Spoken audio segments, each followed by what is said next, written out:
Laissez verser le sang expiatoire. Bénissez le Seigneur. Louez l'heureux sombrail.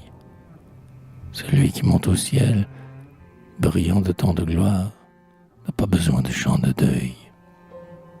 Bannis, on va vous rendre enfin une patrie. Captifs, la liberté chérie se montre à vous dans l'avenir. Oui, de vos longs malheurs chantez la fin prochaine. Vos prisons vont s'ouvrir. On brise votre chaîne. Chantez. Votre exil va finir. En effet, des cachots la porte, à grand bruit roule. Un étendard paraît, qui flotte ensanglanté. Des chefs et des soldats l'environnent en foule, en invoquant la liberté. Quoi, disaient les captifs, déjà l'on nous délivre. Quelques-uns s'empressent de suivre les bourreaux devenus meilleurs. Adieu, leur criait-on, adieu, plus de souffrance. Nous nous reverrons tous libres dans notre France. Ils devaient se revoir ailleurs. Bientôt, jusqu'aux prisons des captifs en prière, arrive un sourd fracas par l'écho répété. C'était leurs fiers vainqueurs qui délivraient leurs frères et qui remplissaient leurs traités.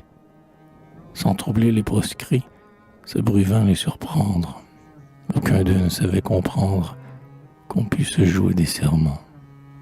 Ils disaient aux soldats, « Votre foi nous protège. » Et pour toute réponse, un lugubre cortège les traîna sur des corps fumants. Le jour fit place à l'ombre et la nuit à l'aurore. Hélas. Et, pour mourir traversant les cités, les crédules proscrits passaient encore, aux yeux du peuple épouvanté. Chacun d'eux racontait, brûlant d'un saint délire, à ses compagnons de martyrs, les malheurs qu'il avait soufferts. Tous succombaient sans peur, sans faste, sans murmure, regrettant seulement qu'il fallut un parjure pour les immoler dans les fers.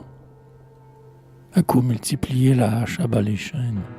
Le vil chasseur, dans l'antre ignoré du soleil, égorge lentement le lion dont ses chaînes ont surpris le noble sommeil. On massacra longtemps la tribu sans défense.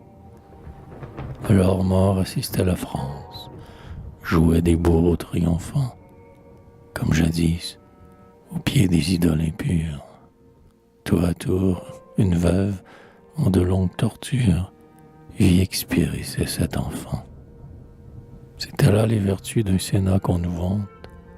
Le sombre esprit du mal sourit en le créant. Mais ce corps aux 100 bras, fort de notre épouvante, en son sein portait son néant.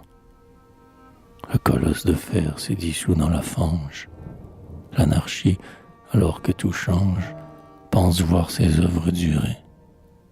Mais ce Pygmalion, dans ses travaux frivoles, ne peut donner la vie aux horribles idoles qu'il se fait pour les adorer.